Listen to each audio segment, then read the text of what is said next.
Sean O'Malley proved that he is the better Sean out of the two. They kind of won championships around the same time, and we thought it was going to be the Sean era, but clearly one Sean was not able to keep their belt.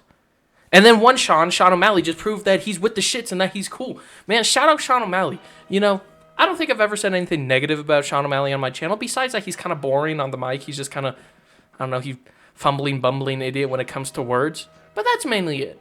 Every time he steps in the ring, it's awesome. I may disagree with the decision against the Petr Yan fight, and I don't think O'Malley won, but that doesn't mean I absolutely fucking hate O'Malley. Shout out Sean O'Malley. He proved a lot of things. He showed that his cardio is pretty decent. We'll get into that more later. His cardio is pretty decent.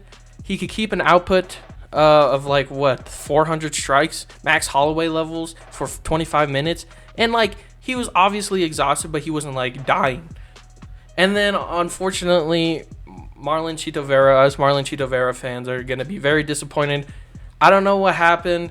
I don't know what was wrong with our boy. This video that I made is aging like fine wine. In that video, I talked about how I feel like if Vera, because Vera is a slow starter for fans who are aware of who Marlon Chito Vera is. He's a very slow starter. He likes to pick it up in the latter rounds. Sometimes he picks it up in the third, but it's mainly he's bordering on the edge of okay, I might lose this decision, because he starts picking up 4 and 5 and he finishes a lot of people. But that's kind of what happened here in the O'Malley fight. He started slow, and he just never picked it up. As Sean progressed, he got better, and Vera was, hesitant the entire fight. It was very weird. I think he landed 9 strikes in the first round to O'Malley's 27 or 30. And I feel like those numbers didn't even scrape, 15 plus. It was very upsetting. I don't know why Chito was nervous. I feel like having the confidence of, maybe it was the pressure, because so many people at the press conference were chanting Chito. So many reporters were there. Maybe, I don't know what happened. Maybe the pressure got to him and he was just like, okay, maybe I don't want to embarrass myself. But he kind of ended up embarrassing himself by not doing anything. Sure, you didn't get knocked out, but you got your ass kicked for 25 minutes.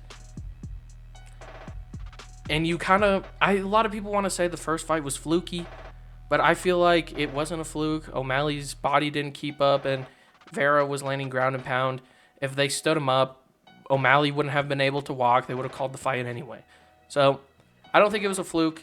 They're 1-1 right now. Maybe if Chito gets a couple of wins, he could get another match, and maybe he'll be more confident in his abilities, and he won't fucking start slow. When he pushes the pace, marches forward, because he doesn't give a fuck. If you punch him in the face, he does not go down. I think he 250 strikes or something landed on his fucking face, and he was he had a mouse underneath his eye that was kind of cut open, and a swollen left eye or something. He did not get knocked out. He got a knee flush to the face, was slightly rocked, recovered quickly. He's durable as fuck. I don't know why he doesn't use that. Enough of the recap of the match. I feel like O'Malley's call out, I feel like it's a good call out. O'Malley stepping up, fighting Ilia Topuria. That's a big name. It'll make money. It'll be an exciting fight. But I also understand the sentiment that O'Malley may be avoiding Merab. But Merab, I feel like, has a good chance of winning. Topuria also has a good chance of winning. I feel like I know he has a bunch of submissions before he joined the UFC. Someone commented that on my Ilia Topuria video. Unfortunately, I'm going to be disregarding that, because those were lower rank, not in elite level fighters. It was before the UFC, and I'm talking about UFC caliber fighters. So he clearly has a very good ground game. We just haven't seen it used offensively on anyone in the UFC. So maybe he could use that against O'Malley. We all know Ilia Topuria's striking is good, but I feel like with the kickboxing and stuff, O'Malley might edge him. And I don't know if O'Malley's power would translate to a higher weight class. So I don't think Ilia Topuria could get knocked out. I feel like O'Malley would just outstrike him, and if he needs to, Ilia could go to the grappling. And that's another thing. I feel like that was the only thing O'Malley didn't answer in the fight, because fucking Chito Vera didn't even go for a single fucking takedown. Why would you try to stand and bang with fucking O'Malley? That's what O'Malley's known for. He's a knockout artist. He's great at striking. Like, why the fuck would you do that? Anyway, enough of the ranting about Chito. I'm sorry. But the Merab matchup, I feel like makes more sense than the Ilya matchup. I'm glad Ilya tweeted out, face Merab first and then we'll talk. I feel like Ilya's in a weird spot. So I feel like him challenging Islam could be good. But we'll get into Islam later. I feel like O'Malley should fight Merab. Vera should probably fight Petr Yan. I know he was calling for that match before when, what's his name? Henry Cejudo got injured. He was like, Petr Yan, get off your ass and fucking fight me. And then he ended up fighting Pedro Munoz instead. So I feel like Vera should fight Yan because Yan beat Song Yadong, who is an up-and-comer. And it was a good win, but I don't think that warrants a title shot. Just one more fight and then get him into the title. Because there's a storyline there with Yan and O'Malley because, the first fight was robbery, whatever you want to call it. I feel like Merab needs to get his title shot. I know people hate him because of the whole, I don't want to fight my friend, fucking Aljamain Sterling. I'm going to just fucking hog this number one spot. But now that Aljamain Sterling's gone, let Merab fight for the title. And I feel like that'll be a very interesting fight because of Merab's cardio, constant pressure. He shoots like over 50 plus takedowns. Vera didn't shoot one. So how do we know if O'Malley's grappling and cardio is there? Because he's obviously his cardio is good with striking, but is your cardio good to mix it all up? If Merab is constantly striking with you, grappling you, controlling you, can you get back up and still have the same gas tank? So I feel like that's a good fight. And like I said in one of my videos, I'll put it up on the screen. I'm tired of these guys immediately trying to go for double champ status. Just stop. Clear out your division first and then go to double champ status. On to the next fight, the co-main event.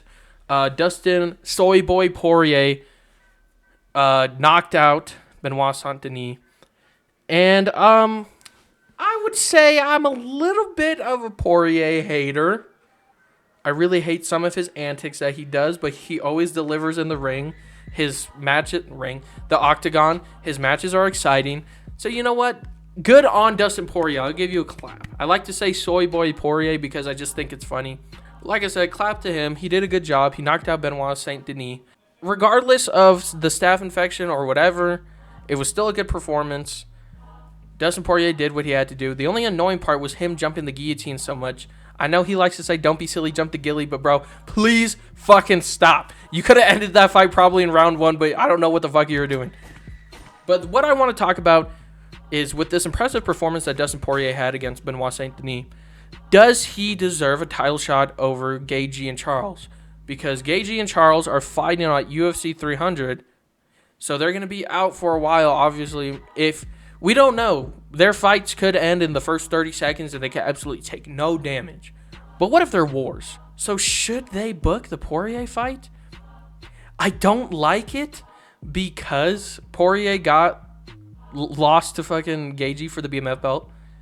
I think before that he beat Chandler, and then before that he lost to Charles. So I don't like it, but I feel like it makes sense. While these guys are recovering, because then who's next? Charles or Gaethje? I feel like Charles is the rightful deserver. Deserver? Is that a correct word? He deserves it more than those two, Gaethje and Poirier, because he was scheduled for the rematch. He sparred too hard. I know it was his mistake, but accidents happen in training. He busted his fucking eye open, and he should get the rematch. I feel like he should have got the rematch. But then Ramadan happened, so it makes sense that he's fighting Arman Sarukian. He doesn't want to wait out. Oliveira's with the shits. That's my dog, bro. He does not want to stay on the sidelines. He wants to beat everyone's fucking ass. So shout out my boy Olives. But I feel like it makes more sense for him to get the title shot over Poirier and Gaethje. And then after Charles, give it to Gaethje. And then after Gaethje, give it to Poirier.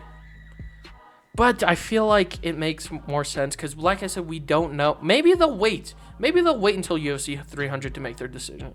But as of right now, I feel like it makes sense for Poirier getting the title shot. I know that might be a controversial take. You can flame me in the comments. But I feel like it just makes sense.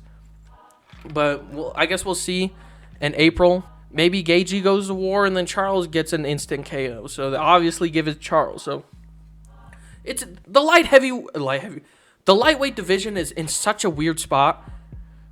The only person up and comer who has broken into the top 5 is Arman. A lot of people thought it was going to be Mateusz Gamrot. People thought it was going to be Benoit Saint-Denis. But the old guard is showing that they still got it. So I guess have them fight each other. I feel like the best... No, I feel like the division is still alive. I was about to say the best for the division would be if Arman went in there and like fresh blood got in there. But I feel like the rematch, Gaethje and Poirier, would be amazing for Islam's legacy. So I feel like the lightweight division is in a good spot. Anyway, on to the next fight. MVP versus Kevin Holland. MVP absolutely fucking styled on Kevin Holland. He emoted a little bit like Fortnite in the middle of the match. So, shout out my boy. I'm glad MVP is still keeping his showman style. Gives me shades of Anderson Silva when he would just play with his food. I feel like that shit is underrated. A lot of people are annoyed with Anderson Silva, and some people are annoyed with MVP doing it, but I feel like it just shows levels. Like, man, I'm so fucking good at this. I'm going to just taunt you. I'm going to get you frustrated, and if the KO comes, I get the KO. Kevin Holland shows that he kind of sucks. And when I say kind of sucks, I mean big time sucks. Homeboy just gave up. He complained a lot. He does his thing. I'm pretty sure a lot of people are aware of it. His coping mechanism of where, like, he knows the fight isn't going his way, so he kind of just throws it all to the wind in the last round and doesn't try his best. It's a weird coping mechanism in his head, like, oh, bro, if I really tried, bro, I probably could have beat MVP, bro. Even though I was down 2 rounds, bro, I probably could have beat him. No, shut the fuck up. You're just not that good. If you were good, that choke you had on him, you had MVP on the ground. Everyone thinks MVP's weakness is the ground. And Kevin Holland has a black belt in jiu-jitsu. You had him in the perfect spot to choke him out. But you didn't get it. And I feel like that demoralized him a lot. And then MVP was just like, oh, shit. It's fucking open field. It's a field day. There we go. It's a field day on Kevin Holland's face. He was like, hitting him with the right hand. He even like tripped him a bunch. He kept tripping him. He kept just pushing him, like throwing Kevin Holland around, just stunning on him. Fucking like, dude. MVP, I'm very happy MVP is in here. But slow your roll, guys. I know MVP looked impressive, but it was just Kevin Holland, ranked 13 in the welterweight division. There's a bunch more killers in there. There's still a Wonder Boy still high up there. I know he's lost to Shavkat, but he's still up there. He could fight Gilbert Burns. We'll get to Gilbert Burns later. But he could fight all these. There's still some tough competition, and it was only Kevin Holland. Let's not freak out and be like, wow, bro, Bellator fraud checked the UFC, bro. Bellator, like, they've always had good competition, always good champions and stuff. It's Kevin Holland, bro. Chill the fuck out. Maybe MVP just looked that good because he was against Kevin Holland. I'm not discrediting MVP whatsoever. He looked great. His striking was on point. He looked fast. He's 36, but he looked great. I'm not discrediting him whatsoever. It's a good start. I believe he looks good, but he's not great yet. It's a great start for him. Let's see what he does next against some high-level competition. Because let's be fair, Kevin Holland is not high level, okay? He may be a fan favorite, even though all he does is bitch, but he's not elite. Anyway, on to the last fight I want to talk about, my boy Gilbert Burns. Gilbert Burns, after his injury, came back, and then he gets KO'd by Jack Della Maddalena. Shout out Jack Della Maddalena. That was a good performance. Not saying he sucks. I feel like I was one of the people who was kind of like, he might be overrated a little bit.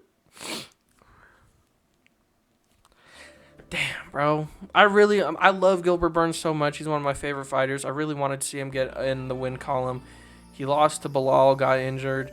Now he gets knocked out by Jack Della Maddalena, and now he has to restart his journey to a title. It's very tragic, bro. And honestly, this might be a controversial take, but at this point, I don't see Gilbert Burns going back to a title shot. He's, 37? He's up there in age, and I really don't see him beating any of these guys. Like, Shavkat versus Gilbert, I don't know. He already beat Wonder Boy. Like, I don't know, bro. Now he lost to Maddalena. Now he's falling down in the rankings. I don't know.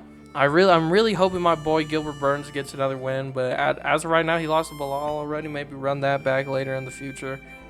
because I was a little, I mean, not really fluky. He injured himself. His body didn't keep up. It is what it is.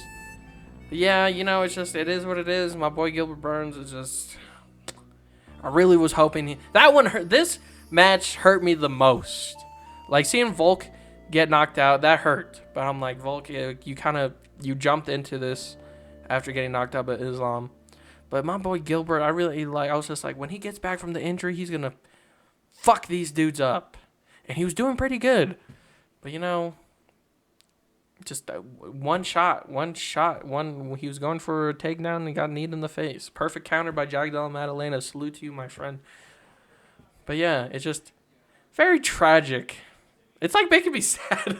I feel like the tone of the video has just changed significantly because I'm talking about this fight. Yeah, and then I saw a video of him crying after being consoled by Gregory. I forgot what his last name is. Another UFC fighter. But yeah, it made me sad, man. It got me right here, bro. Got me right here. I hate seeing my favorite fighters lose, especially when they're this fucking close from a title shot. Ah, damn. So sad. But yeah, guys, that's all I wanted to talk about. Overall, the UFC 299 card was fucking amazing. Hopefully, UFC 300 can live up to the hype. I feel like there's a decent amount of names there. There's a decent amount of fun fights, but the amount of hype that was on this card and performances, I'm afraid UFC 300 is just going to be a bunch of decisions, stinkfest, lay and pray wet blankets, and I'm very nervous. But so far, UFC 299, I know there hasn't been many cards this year, but best card of the year so far.